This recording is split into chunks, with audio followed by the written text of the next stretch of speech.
The rain had already begun when the first guests arrived at the Whitmore estate. Expensive cars lined the circular driveway, while servants rushed beneath black umbrellas, guiding wealthy strangers through towering golden doors. Inside, crystal chandeliers glowed against marble floors, and soft violin music drifted through the mansion like a carefully rehearsed lie. Every corner of the house whispered wealth, but Naomi moved through it like a shadow.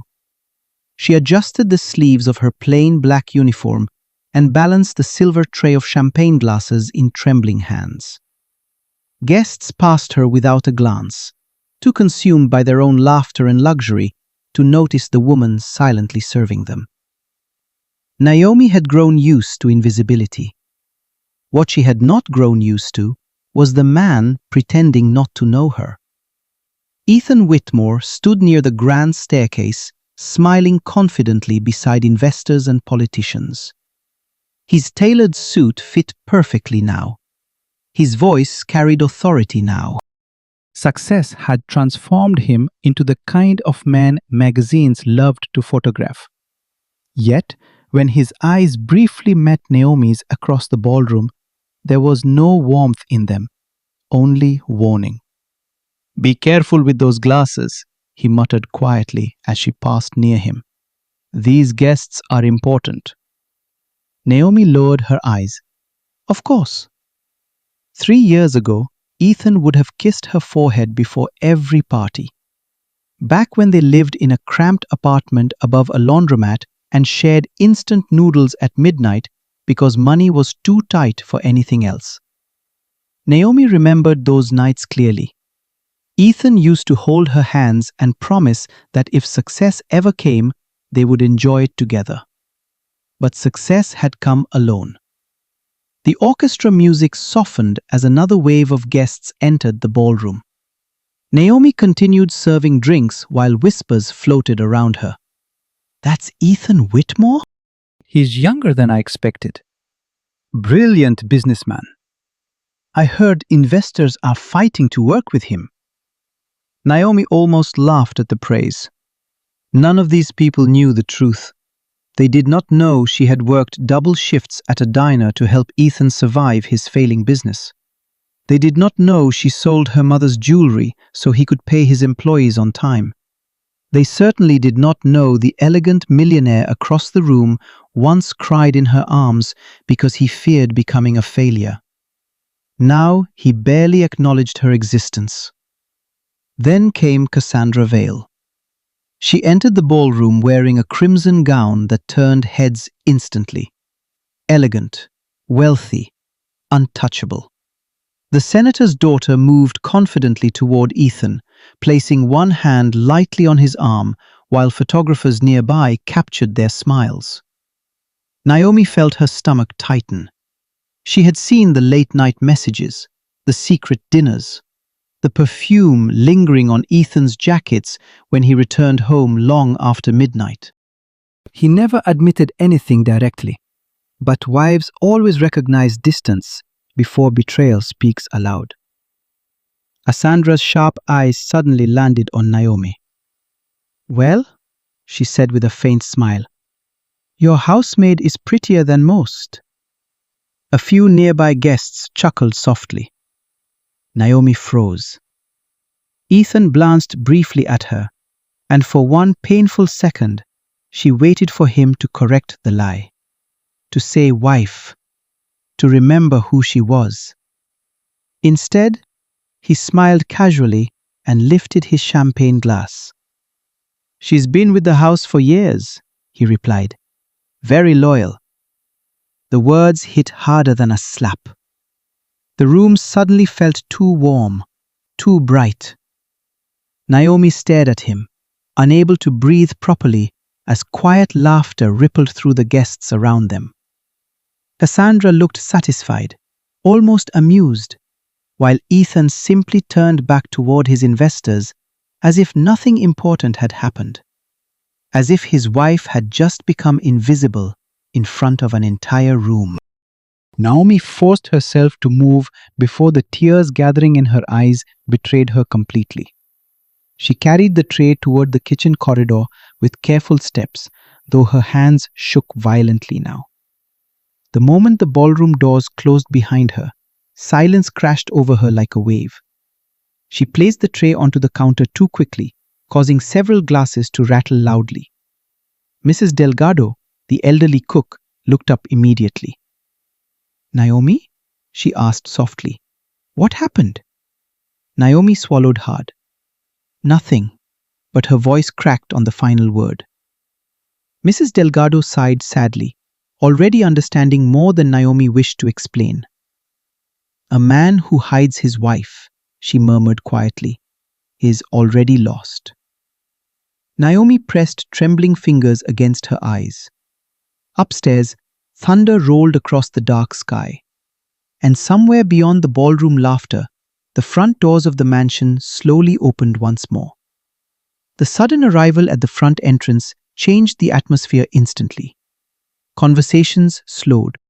Heads turned. Even the musicians seemed uncertain for a moment. Vincent Carlyle had entered the mansion. The billionaire investor rarely attended social events personally. Men like Ethan spent months trying to secure meetings with him. Now, whispers spread through the ballroom as guests rushed to greet the powerful businessman. Ethan straightened immediately, forcing a confident smile as he approached him. "Mr. Carlyle," he said warmly, extending his hand. "What an honor." Vincent shook his hand once, but his sharp grey eyes were already scanning the room. Then they stopped, on Naomi. She stood near the dining table holding another silver tray, frozen beneath his stare. Recognition flashed across Vincent's face instantly. Shock followed.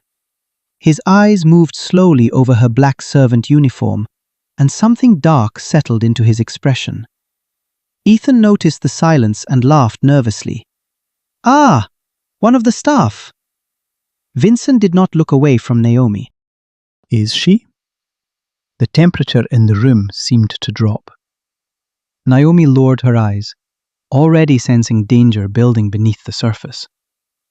Vincent stepped forward carefully. "What is your name?" Her throat tightened. "Naomi Whitmore." Silence exploded across the ballroom. Ethan's face lost all colour.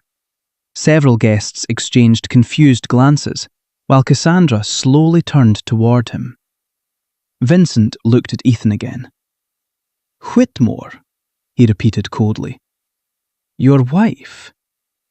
Ethan forced an awkward smile. "It's complicated." "No," Vincent replied. "It isn't." Vincent's eyes hardened.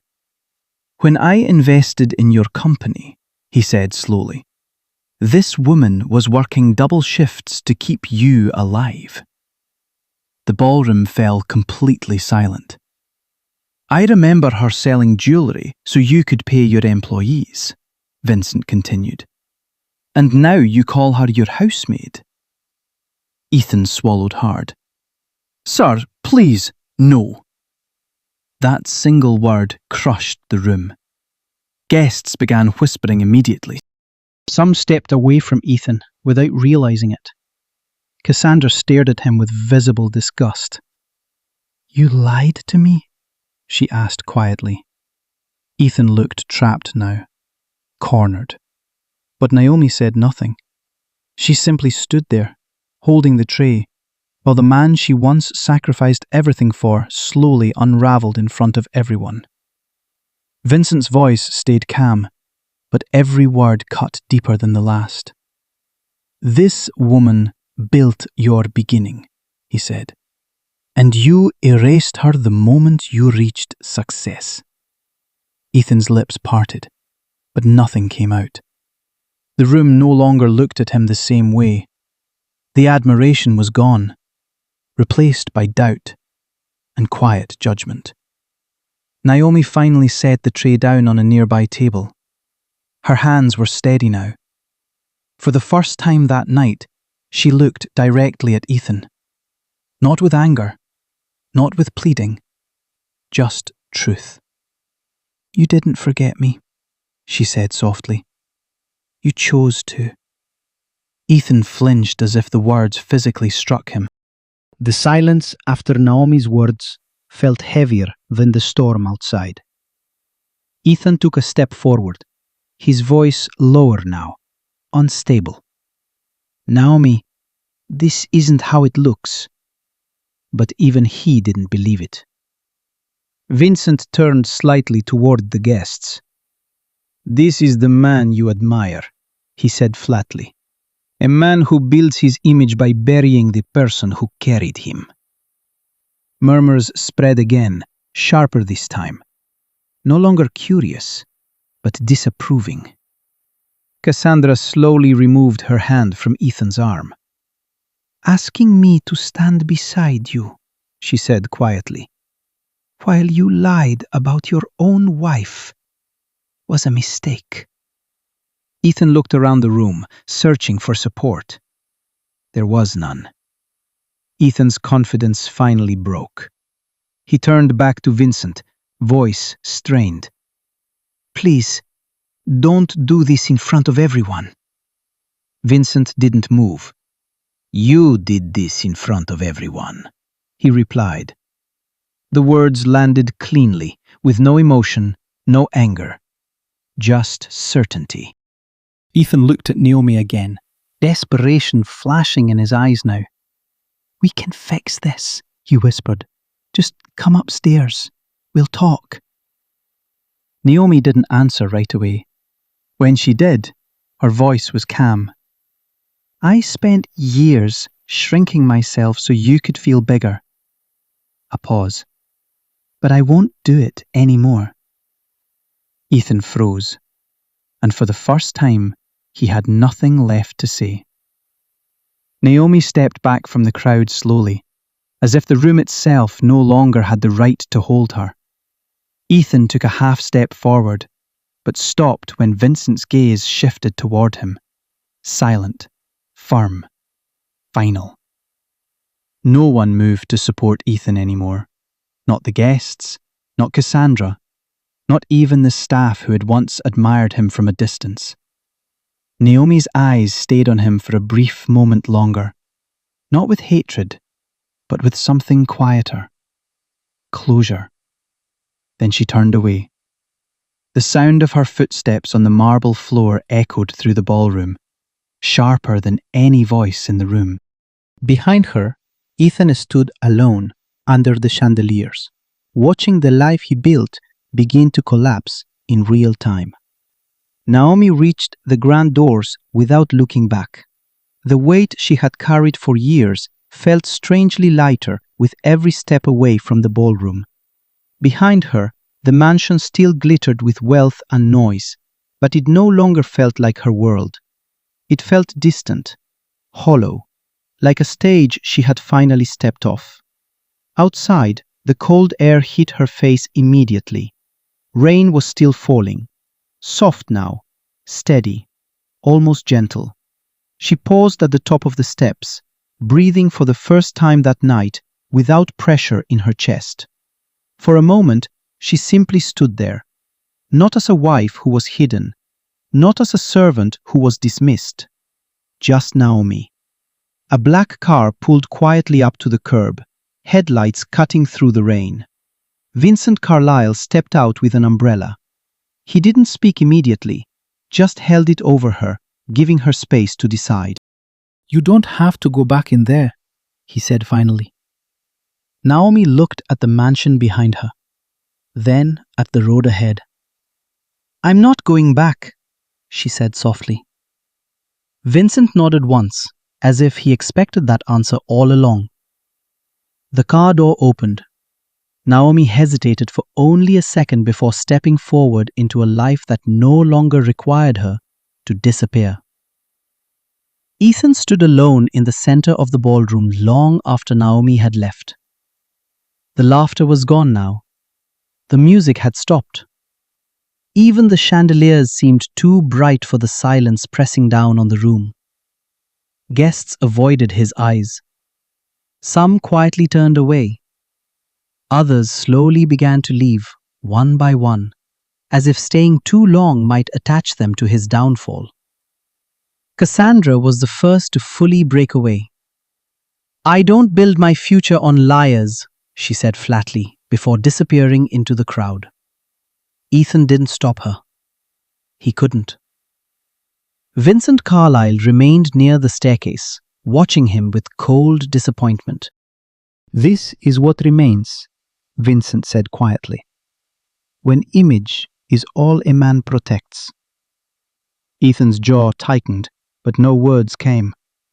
For the first time in years, he had nothing left to sell, nothing left to perform, and no one left to believe him. The mansion felt different after the guests left. Empty, echoing, almost unfamiliar. Ethan walked through the ballroom slowly, stepping over the faint traces of a night that had destroyed him. Half-finished drinks, abandoned conversations, forgotten laughter.